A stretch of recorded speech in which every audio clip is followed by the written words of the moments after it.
क्या है, इसको थोड़ा अच्छे से समझिएगा, ठीक है। Coulomb's law in vector form, इससे बच्चे बहुत डरते हैं। Coulomb's law in vector form. तो बच्चों आज पहली बार इस चैनल पे आए हो तो यार वो लाल वाला बटन दबा के ना सब्सक्राइब करो फटाफट, ठीक है। और 5 मिनट का रेस्ट ले लो आराम से और फिर इसे पढ़ना, क्योंकि इतना पढ़ के थोड़ा दिमाग वैसा हो गया होगा ना, ठीक है। फिर दोबारा से स्टार्ट करना, Coulomb's law in vector form. चलिए दोस्तों स्टार्ट करते हैं Coulomb's law in vector form. देखिए इसके लिए क्या करना है, आपको एक पॉइंट बनाना है। यहाँ पर एक पॉइंट बना लेते हैं, रेफरेंस पॉइंट O, ठीक है। अब इस रेफरेंस पॉइंट O से एक चार्ज यहाँ बनाते हैं Q1 और एक चार्ज हम यहाँ बनाते हैं Q2, ठीक है। जो O से Q1 होगा चार्ज, उसका जो पोजीशन वेक्टर होगा, क्या होगा, पोजीशन वेक्टर, वो हो जाएगा अपना R1 वेक्टर। क्या हो जाएगा, R1 वेक्टर। क्लियर। और जो डायरेक्शन होगी वो हो जाएगी O से यहाँ Q1 की तरफ। क्लियर हो गई बात। अब O से Q2 की तरफ जो डायरेक्शन होगी वो हो जाएगी अपनी R2 वेक्टर। क्लियर हुई इतनी बात। अब बच्चों देखो ध्यान से समझना है, Q1 और Q2 ये आपस में एक दूसरे के ऊपर फोर्स एक्सर्ट करेंगे, ठीक है। तो Q1 Q2 के ऊपर फोर्स एक्सर्ट करेगा और Q2 Q1 के ऊपर। तो Q1 Q2 के ऊपर जो एक्सर्ट करेगा फोर्स, उसको हम यहाँ पर बोलेंगे F21। क्या फोर्स हो जाएगी वो, F21। ऐसे ही Q2 Q1 के ऊपर जो हो जाएगा वो हो जाएगा अपना F12। और यहाँ वेक्टर भी लगाना ज़रूरी है। क्लियर है, इतना सिनारियो आपको समझना होगा। अब इसके बाद ये जो बीच में डिस्टेंस है, अब तक हम इसे लिखते थे R, है ना, लेकिन वेक्टर फॉर्म में इसको क्या लिखा जाएगा, ध्यान से समझिएगा। इसको हम लिखेंगे R21। सर जी R21 क्यों लिखा जाएगा, क्योंकि देखो triangular law of vector addition क्या बोलता है कि एक अगर डायरेक्शन इधर की तरफ P वेक्टर है और इधर की तरफ क्या है, Q वेक्टर है, तो ये जो होता है ये हो जाएगा R वेक्टर। इधर से चले और एरो भी इधर ले गए और ये वाला एरो इन दोनों के बराबर होता है, मतलब R वेक्टर बराबर P vector plus Q vector होता है ऐसा। तो यहाँ पर अगर हम ध्यान दें, यहाँ पर इस ट्रायंगल को अगर हम ऐसे समझें कि ये जो R21 वेक्टर है वो इस डायरेक्शन में है, किस डायरेक्शन में, इधर। तो ये इधर गया P वेक्टर, ये इधर गया Q वेक्टर और ये इधर आया R2 वेक्टर, समझिएगा। तो यहाँ ट्रायंगल लॉ लगाएं तो क्या आएगा, R1 vector plus R21 vector equals to ये वेक्टर प्लस ये वेक्टर इक्वल्स टू इसके इक्वल होता है। ये ऐसे डायरेक्शन में जाते हैं, फिर सेम डायरेक्शन में जाते हैं और फिर ये दोनों डायरेक्शन के बराबर ये जो होता है, क्लियर है, इसके बराबर हो जाएगा। तो ये हो जाएगा R2 वेक्टर, जिससे हमारा R21 निकल के आता है, कितना हो जाएगा, R2 vector minus R1 vector. Clear हुई इतनी बात, समझ गए। आगे समझिएगा, फ्रॉम कूलम्स लॉ अगर हम देखें, फ्रॉम कूलम्स लॉ अपना जो फोर्स होता है उसका फॉर्मूला क्या हो जाता है, F, यही तो होता है, F equals to 1/4πε0 Q1 Q2 upon R²। लेकिन ये होता है स्केलर में, मैग्नीट्यूड। अगर हम इसको वेक्टर में लिखेंगे तो ध्यान से समझिए कैसे होगा, F वेक्टर यहाँ पर आएगा 21। सर 21 क्या है, F21, तो यहाँ पर समझिए F21 है अपना force on Q2 due to Q1। ये Q1 के ऊपर फोर्स है किसकी वजह से, Q2 की वजह से, सॉरी Q2 के ऊपर फोर्स है किसकी वजह से, Q1 की वजह से, मतलब ये वाला Q2 पर फोर्स है Q1 की वजह से, इस डायरेक्शन में रिपेल करेंगे ना। और इसको हम लिखेंगे इस तरीके से 1/4πε0 Q1 Q2 scalar, charges are scalar in nature, scalar होते हैं तो इन पे कोई वेक्टर नहीं आएगा, लेकिन इसके नीचे जो R² आएगा उसकी जगह आएगा ये सेम R21 वेक्टर का स्क्वायर। और मल्टीप्लाई में बच्चों एक चीज़ आएगी नई, R21 यूनिट वेक्टर। क्या आएगा, R21 यूनिट वेक्टर। अब ये यूनिट वेक्टर क्या होता है, यूनिट वेक्टर आपको डायरेक्शन बताता है।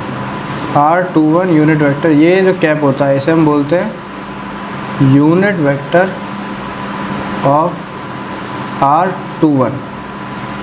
R21 का यूनिट वेक्टर, इसकी डायरेक्शन ये बता रहा है कि इसकी डायरेक्शन 1 से 2 इस डायरेक्शन में है। क्लियर है, फ्रॉम राइट, ऑन राइट, या फ्रॉम लेफ़्ट टू राइट। समझिए, अभी समझ में आ जाएगा।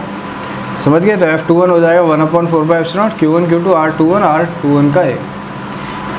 एंड अगर हम बात करें F12 के लिए तो सिमिलर जैसे ये लिखा है वैसे ही इसको लिखिए, F12 1/4πε0 Q1 Q2 अपॉन 2 1 था तो यहाँ भी 2 1 था, यहाँ 1 2 है तो यहाँ भी 1 2 का स्क्वायर आएगा, वेक्टर लिखाएगा, और यहाँ पर R12 का कैप आएगा। क्लियर हो गई बात? ये समझ में आया ना? ठीक है।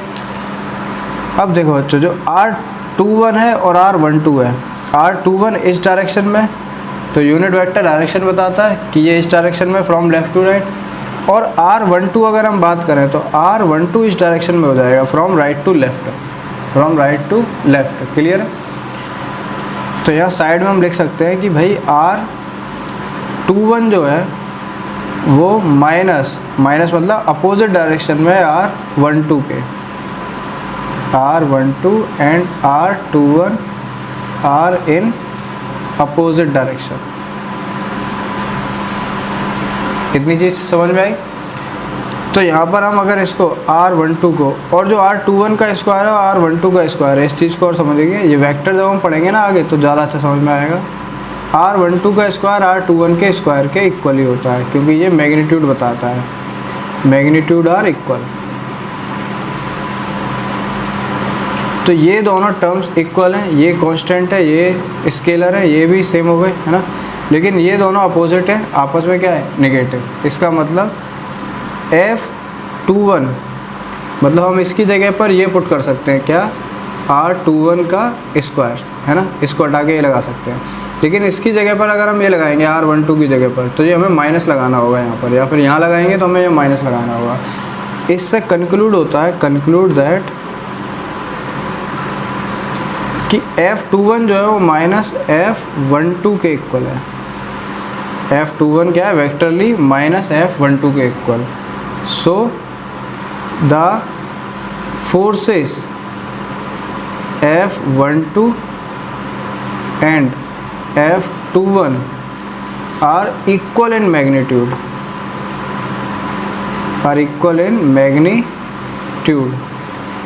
but opposite in direction।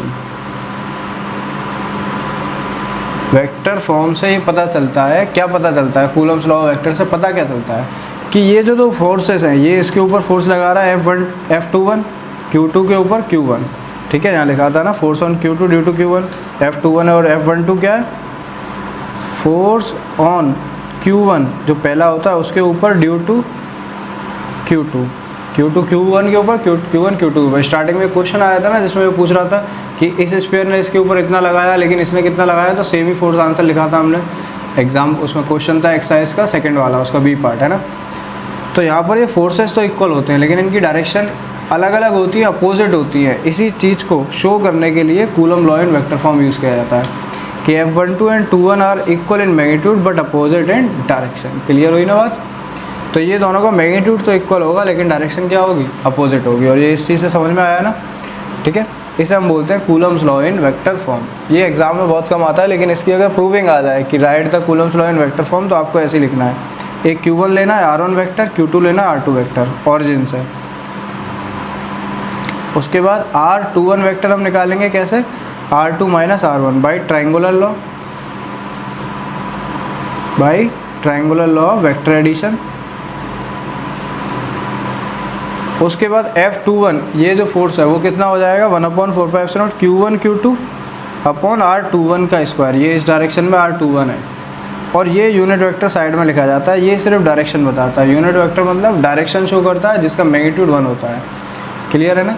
और ये कुछ इसी तरीके से हो जाता है। देखो अगर थोड़ा सा वेक्टर समझाएं तो जैसे इस डायरेक्शन में अगर इतना पॉइंट, इस पॉइंट से ये O है, ये A है, तो OA अगर वेक्टर I कैप है, कितना है I कैप, तो इसी पीछे वाली डायरेक्शन में एक A डैश है माइनस I कैप होगा, तो I vector minus I vector ये दोनों इक्वल नहीं होते। लेकिन अगर वेक्टर लगा दें, समझ रहे हो, माइनस और माइनस I वेक्टर ऐसे लिखते हैं, तो इसका मतलब है ये दोनों इक्वल हो गए कि इसके माइनस के इक्वल है ये। तो इन दोनों का मैग्नीट्यूड तो सेम है, 1 है। I का मैग्नीट्यूड कैसा आता है, अंडर रूट इसका स्क्वायर कर देते हैं तो 1 आ जाएगा। ये आगे जाके हम बहुत अच्छे से पढ़ने वाले हैं मैथमेटिक्स में भी। तो ये भी 1 है, ये भी 1 है, लेकिन डायरेक्शन अपोजिट है।